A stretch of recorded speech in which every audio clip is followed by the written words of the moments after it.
Hello everyone and a warm welcome back to Insights Unplugged, Season 2, Episode 1.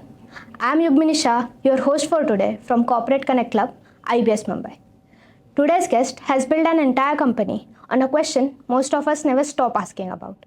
What does your resume actually says about you?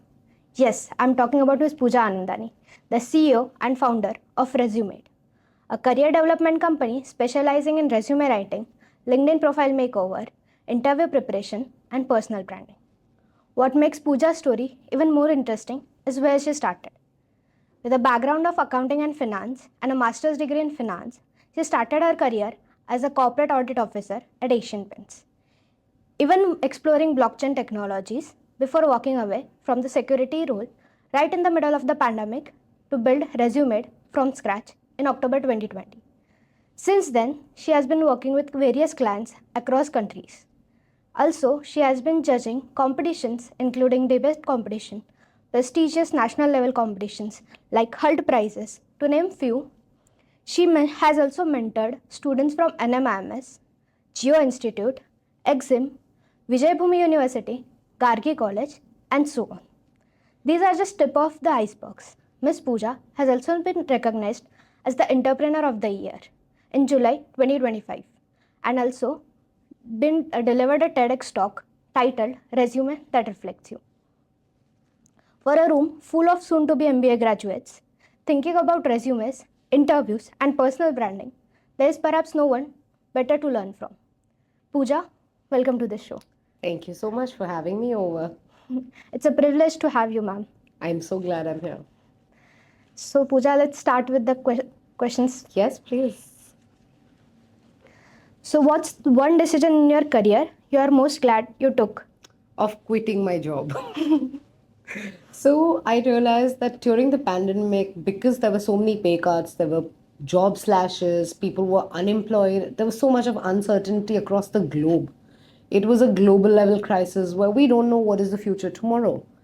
And at that point of time, I had a safe, sound, secure, well paying job. I was working with blockchain technologies and I was doing due diligences, and my work from home was a beautiful holiday, technically. But that's when I realized when I was seeing my friends, they were struggling, and okay, you know what, 40% pay cut aaya or 30% pay cut. I don't know next month ka salary aayega ki nahi. And that's when I asked them, are you happy in your career? Are you happy in your job today? And the one thing that they said is, what is career happiness? I was like, what I'm having in my life. But yes, the point being, I realized that today people don't understand career happiness. They chase their jobs, they chase stability, they chase financial independence, they chase security. But where is the happiness in what you're doing? And that's when I realized that if I have achieved it, why can't I help someone else achieve it? And that's when I quit my job and started a company which is dedicated to helping people, helping professionals across the globe finding career happiness in what they do. So, yeah, I guess going back to the best decision that I ever took was honestly to start on a journey which is able to help more than 7,000 people today. So, yes. How important are professional relationships in growing a business like ResuMade? So, ResuMade is a company that specializes in resume writing, LinkedIn profile optimizations. We help people build their profiles. We work with companies, with startups, with corporates, with interview training sessions. We guide people into compensation and salary packages. So, for me, professionality or say professional relationships are my building base, or like how you say when you're making a building, right? When you start with laying the plinth on the floor, that is the initial source, that is your initial start. So when I say professional relationships, they need to be so strong that even in the future they still come back to you. So touchwood, out of 7,000 clients, I am still in touch with over 50% of my clients. And I have at least one client who's come back to me every 2 years to get their resume updated only from me or my company. I have people who's like who come and tell me, you know, Pooja, please can you edit my resume and don't let the team touch it. So that is the professional bond or the goodwill that you build. In terms of, you know what, today's service is very important when you're providing, when coming from a service industry, like resume writing is a service that you're providing. And in that service, if you don't have quality, you don't have personal touch, and you don't have security that someone trusts you 100%, it is going to be very difficult to survive in such a dynamic, crazy market. And especially with like Gen AI, which has popped up, generative AI is growing by leaps and bounds by the second. But still, when you have clients who come back to you instead of trusting a chat GPT, that is what my professional relationships are. That's great. Moving ahead, what's one networking habit every student should build early on? So I think the most important for me is if I connect with someone once, I would make sure that I don't forget them. I don't just go to them when I have something that I need out of them. It's not only for work that you're networking. A networking is a two-way thing. Networking is a two-way gift, that is, you give, you take. And you also share an equation, you share a dynamic, you share friendship, irrespective of it being professional or personal. Networking can be in any circle, be it your business networks, your personal friends, your co-workers, your peers, or your acquaintances. They all are networks. They're all a part of your network. I shouldn't go up to someone and say, "Hi, we've not spoken for 2 years, but can you do me this favor?" That's the worst networking that anyone should follow. Or else, the worst, another one is, "Hi, I forgot your name, but we met 2 years ago." Imagine how disastrous could that network feel. I'd rather not have that network in my connection if the person does not know my name or only calls me up if they need help, right?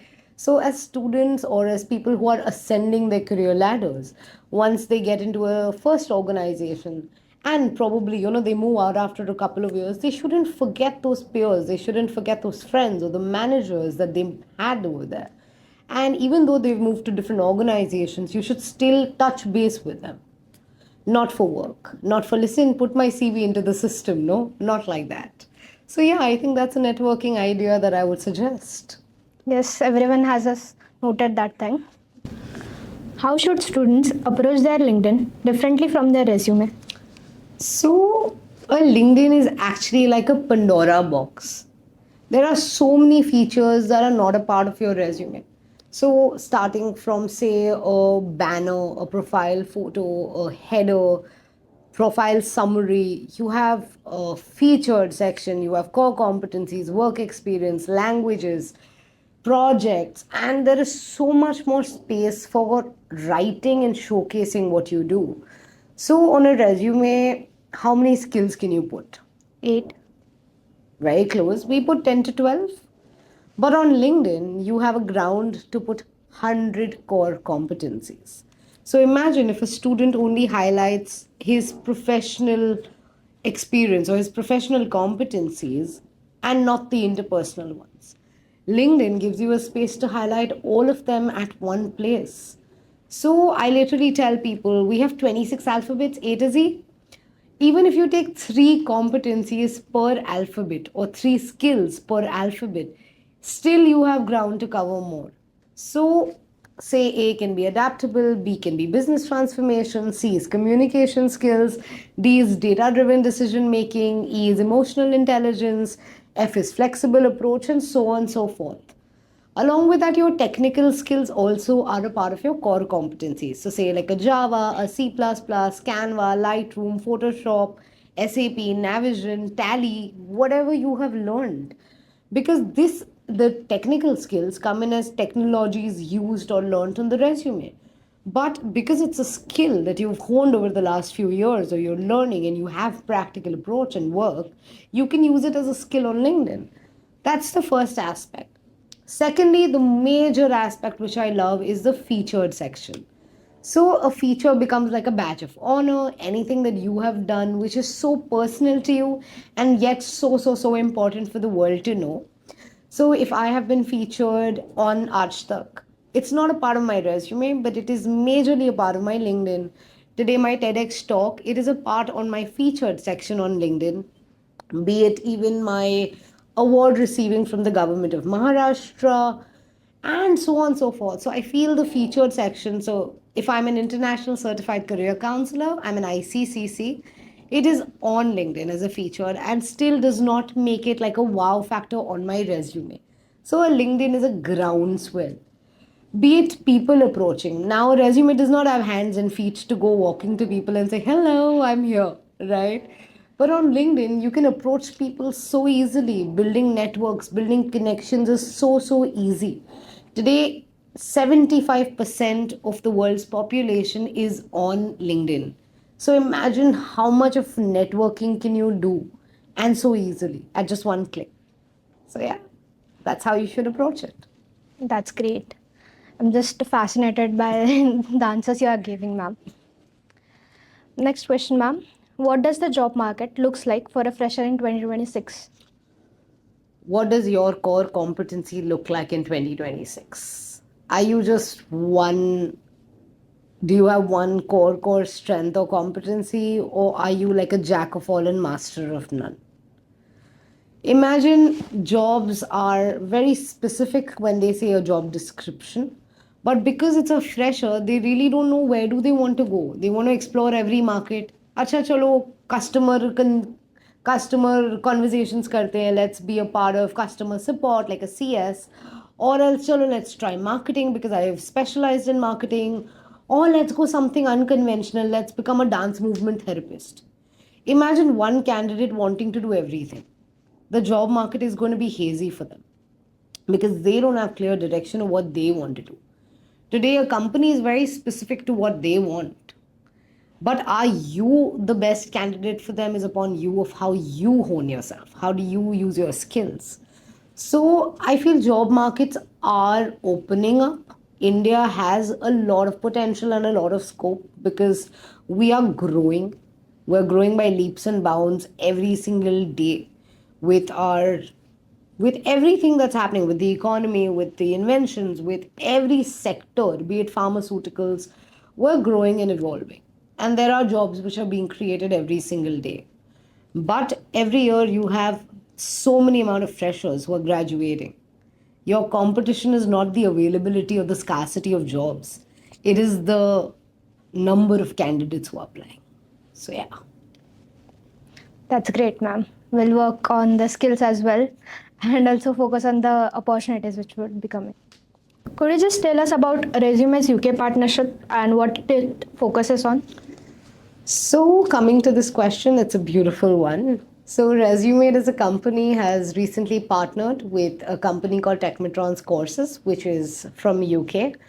And what we're trying to do is create courses or programs for individuals, professionals, colleges, and corporates, which would really help them gain insights into 10 different verticals. So I'm currently heading the skill enhancements vertical, which has 10 courses or 10 programs under it. And in that, the one good thing is we are certified by CPD, which is Continuous Professional Development, which is a UK body. So anyone who takes up a program from ResuMade and Techmatrons is directly certified from CPD and can use it as an accreditation. You know, you have accreditation points. You can use those points into any country's education system. Also, to add to your certification from UK, it can be added to your LinkedIn profile. Now, talking about the kind of programs or the courses that we're offering, we're doing salary negotiation and compensation strategy. We're doing from ideas to innovations. This is for people who want to start their own startups. We're also doing corporate workshops of leading high performing teams, or then we're also leading how to leave a legacy. So it's a legacy leadership workshop that we're doing with corporates. With college students, we're doing soft skills, which is an entire 30-hour workshop that we conduct of how to speak, how to talk, how to build communication, how to develop your external documentations, how to talk about your internal self if you're going for an interview, how to answer. That is one module, that is one program that we're running. Then we're also doing only core interview training sessions, which come under different types of interviews. So, what is a STAR method? What is group discussions? What is an individual interview? How should you follow up for an interview? And when should you follow up after? When should you drop an email to the HR? So, all of these courtesies and basic etiquettes have not been taught in the theoretical space until you are doing an HR in like an MBA in HR, or you're doing HR management. But the point being that today someone say who's a professional into finance or into marketing or into pharmaceuticals or into IT, they don't have the basic understanding as students because they're just ascending their career ladder. They don't know when should they ask, when should I follow up. What if I do follow up in 3 days? Will it be too quick? Should I wait for 2 weeks? So should the HR think I'm not concerned about the job? So those are basic tech checks that we do. That's basic hygiene that we're trying to teach people. When I say hygiene, I mean hygiene checks about interview trainings. So these are like just a nutshell is what we're doing. And in these we have three different types. We have a bronze, silver, and gold, and each of them comes with their own set of deliverables. And yeah, I mean, we're doing it online, we're doing it offline, so that is the current UK partnership. That's great to hear, ma'am. Ma'am, as you mentioned about soft skills, I just wanted to ask a question. Like, why is soft skill development such a focus area in partnership? Not only in partnerships, I feel soft skill enhancement is required everywhere. Today, basic words like sorry, thank you, please, they are either overused as if you're eating a chocolate, someone who is a chocolate addict or a coffee addict. Imagine someone has 10 cups of coffee. I mean, I'm a chai addict, I have 20 a day. So imagine having 20 cups of chai is like saying sorry to someone. Sorry, sorry, sorry, sorry, sorry. You're used as a doormat at the end of it. That's just a very simple example. Imagine not saying sorry when it is your mistake. Imagine I just snap you out. I don't give a damn. I'm not saying sorry. You might think I'm so arrogant, I'm so rude, I'm so mean, right? That is when soft skills like basic understanding. When I say soft skills, I'm just starting with basics of etiquettes and mannerism. But there is an ocean into soft skills. Starting with someone who does not even know how to say their name in communication. Hi, hi, hi. Like they are so hesitant. They freeze. People are frozen in front of me when I take up interviews. They just go like, I'm like, what? Right? So the idea behind training people or for the idea behind anyone to work on, develop their soft skills is communication is key to anything and everything in the world. Imagine you have to say no to a friend. If you make a face, you think they'll understand until they are your soulmate or they are your best friend. They won't, right? You're probably forced into things and you're still taken in for a ride because you don't know how to stand up for yourself. Now, when I say talking, imagine talking to your HR like, bro, I need a holiday. Is that soft skills? No, that's not my cousin brother or not my brother or not my best friend ki, hey, but I want a holiday. Give it to me or I'm leaving the job.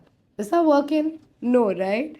So the idea is how to draft an email, how to say, should you say dear XYZ or should you say respected sir and madam? Should you say hey, hi team? There are so many ways of writing an email and people don't know that. That is the idea of why should someone really enhance their soft skills today. That's great, ma'am. So, ma'am, what skills do the Indian students lack most compared to the global standards? I think the quench for thirst. The idea is knowledge is an ocean. And today, what students, at least whatever I have known or in India, they are only filling one bucket out of the ocean. I did my 10th, I did my 12th, I did my graduation, I did my MBA, or I did my postgrad, or I did one or two certifications. I filled 6, 7 buckets and I'm full. I have water, I have content, I have supply, and I have enough to get a job for myself. The idea about global students is today you have universities which are providing free trainings and courses. Google provides you free certifications today. And students go like नहीं time नहीं है यार कभी और कर लेंगे एक और सर्टिफिकेशन से क्या हो जाएगा. The idea behind trying to really constantly improve, constantly learn, constantly grow and not become stagnant. I feel stagnation is the killer of growth. When you're stagnant, you're not growing. And because now today, say someone who has 2 years of work experience and is maybe an analyst or senior analyst in a consultancy firm, And they're like, huh, you know what, every month I'm getting a salary, I get my weekend, maybe chutti, I'm working a set of hours. Now I'm happy, I'm content.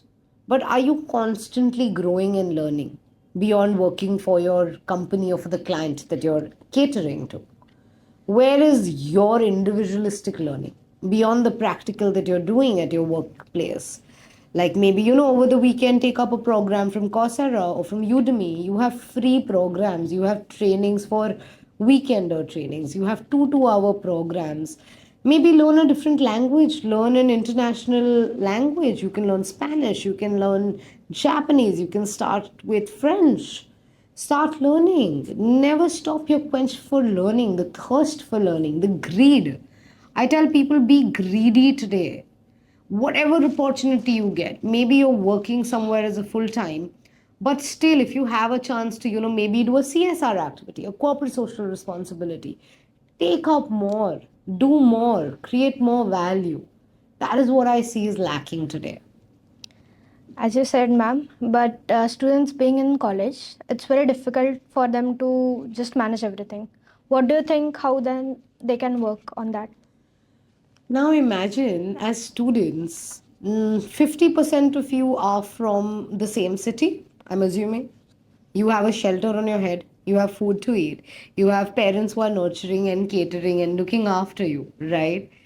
And some of you who are not, you're still getting financial safety, you're able to pay rent. So wherever you're going, maybe a hostel, a PG, or whatever, you are still doing that. Is that too much that you have on your plate right now? Sweetheart, you've not even entered, you've not even put your foot into the corporate space. Time management is an art. It's not even a skill today anymore. I say time management is art. If you don't learn it, time is walking over you. So, come on, I'm sure every day you're doom scrolling over 45 minutes of Instagram bare minimum. Let's go to your screen time. Let's check every app. Let's do maybe a Instagram. Let's go to even unconventional apps like a Tinder or a Bumble or a Hinge.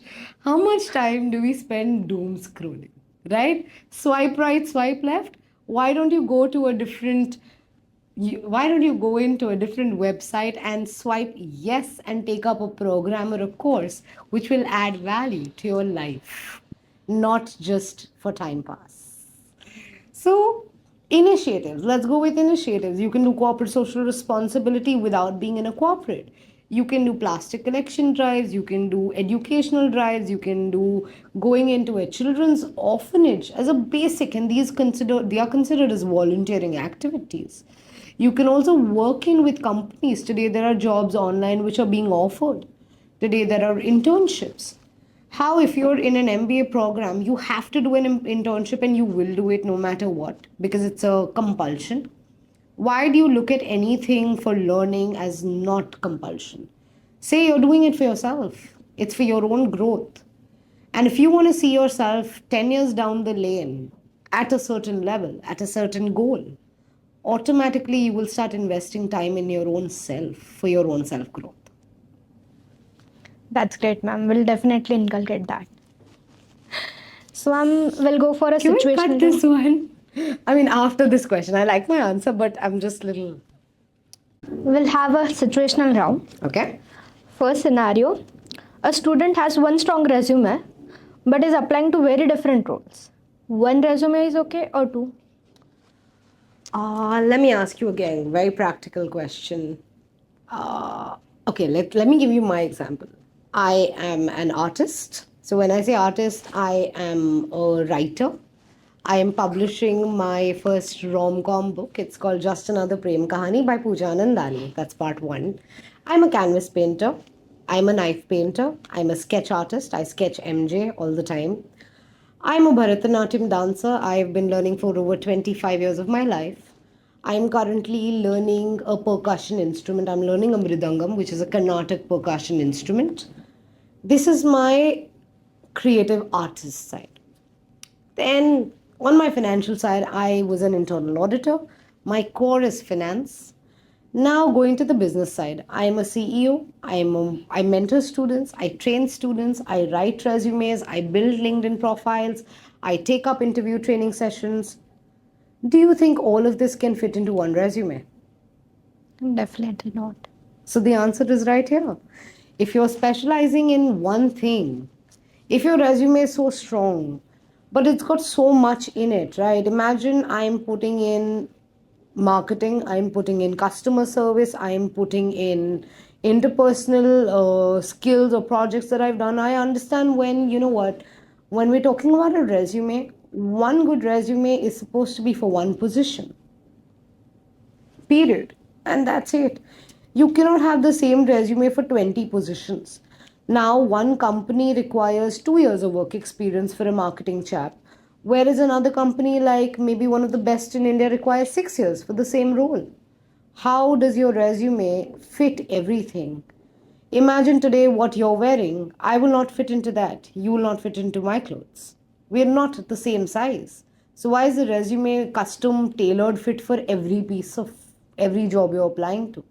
Every resume has to be custom made, it has to be tailor made, it has to be fit perfectly for the role so that you are the only candidate who gets selected. Imagine I throw up my resume everywhere. It feels like it's a dump. It's going into 30 spots at the same time. भाई मैंने requirements पढ़े. Did I read the JD if they need this quality? What if one of them in finance they need MS Excel but one of them needs Tally? And I've not written Tally but I've put in an Excel resume into the Tally requirement. I will not get a job. The best resume, it might be the world's best resume ever when you say the perfect good resume, but it will not fit everyone. That is it. You have to customize. You have to customize it for the job you're looking for. Always. That's great, ma'am. Moving ahead, one candidate has a great LinkedIn but little experience, and another has experience but a weak LinkedIn. One piece of advice for both of them. A weak LinkedIn and a perfect resume or a great work experience. Grow your LinkedIn profile. So simple. Start networking, start showcasing your work experience, your profile highlights, your featured section, your achievements, your accolades, your certifications, your internships, your technical skills. You have so much more. Again, if you are so capable of having a good resume, I'm sure you can update a LinkedIn. That's the first thing if it's a bad LinkedIn or a weak LinkedIn. Do you know you're supposed to have at least 500 connections on LinkedIn to be considered legitimate? Yes, ma'am. Or That's you're the a basic. ghost, right?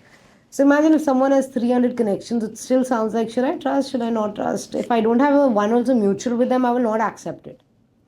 I had someone who sent me a request and I went through their profile and I declined it because they had 287 connections. And I didn't have one mutual to know if this is a ghost or it's a scam or what are people approaching me for. So if it's a good resume and a weak LinkedIn, start working and start growing. And vice versa. LinkedIn is the power for today. It's the networking hub. If you've already aced that, I'm sure you can ace your resume back. Now you're backdating it. Initially, when you were on the resume, you were taking steps forward. Now, in the other case, you're already very good in the front line. You're already at the end. Now start backdating it to start. From where should your journey start? Today, having so many connections but not being able to utilize them to get a job, to connect with them, to highlight what you're doing. Imagine you're applying for jobs via LinkedIn but your resume doesn't have anything to highlight. What is the power of your LinkedIn? It's going to go completely underutilized or wasted. So for both of them, there is a piece, whatever they are missing out on or whatever they feel that they're weak at, they have to start working on it. And only then they will be able to open two different spaces to work, to networking, to growth in any way. That's great, ma'am. What's your one line mantra for students entering the job market this year? Actually, it's very simple. It's ResuMade's tagline. And I'm actually going to say this to every professional or every aspiring candidate who is going to enter or ascend their career ladder. There is no second chance for the first impression.